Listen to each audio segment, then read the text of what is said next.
para pemirsa Sianto.id, ketemu lagi di channel edukasi Anda, channel untuk berbagi pengetahuan dan belajar sepanjang hayat. Halo para peserta calon mahasiswa Prajabatan PPG Prajabatan, tolong klik subscribe jika Anda memandang bahwa channel ini adalah bermanfaat bagi saudara semua. Nah, kali ini di episode 9 kita bincang-bincang lagi dengan Dr. Romi Siswanto, akan menjawab question and answer dari para peserta yang akan ikut tes pendidikan profesi guru Prajabatan. Ini ada pada episode 9. Kita sapa dulu Bapak Dr. Romi. Assalamualaikum warahmatullahi wabarakatuh, Dr. Romi. Waalaikumsalam warahmatullahi wabarakatuh. Semoga Prof Yanto selalu sehat. Sehat dalam isoman. Jadi demi para mahasiswa calon Prajabatan, calon PPG Prajabatan, isoman pun saya melayani mereka untuk mendapatkan informasi dari orang penting, Dr. Romi Siswanto. Nah, ini ada pertanyaan lewat Instagram dari Dian Saputra.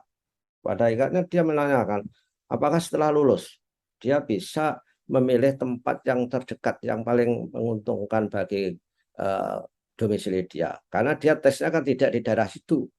Dia ada di Lombok kalau nggak keliru. Jadi misalkan aja dia tesnya itu ke Malang, yang dekat, yang ditunjuk. Jadi dia inginnya adalah memilih daerah di mana dia berada. Bisa nggak itu nanti? Ya, baik Prof, terima kasih.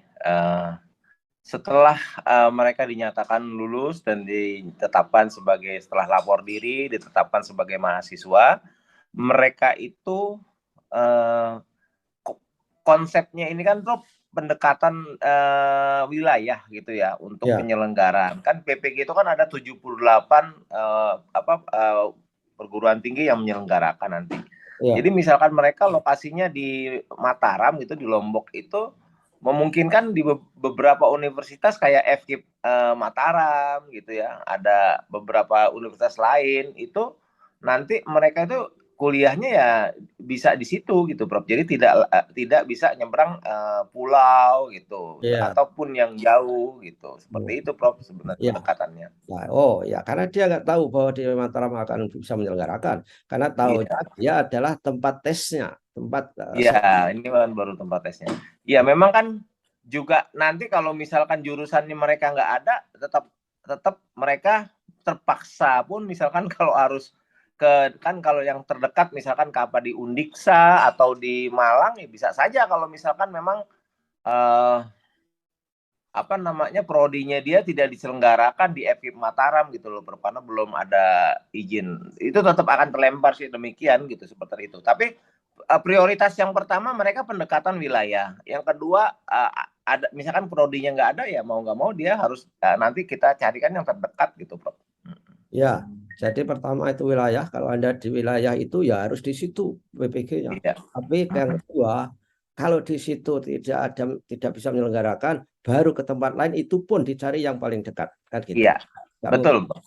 tidak mungkin Anda Saputra ini dari Lombok disuruh kuliah di misalnya aja Universitas Negeri Makassar, kecuali kalau memang punya saudara di sana. Kalau memang punya saudara bisa nggak itu? Misalnya untuk menghemat numpang numpang omnya di daerah lain, misal bisa nggak kemungkinan seperti itu?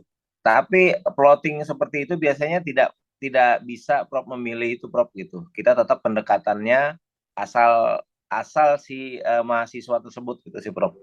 Oke, jadi wilayah perhatikan adalah wilayah.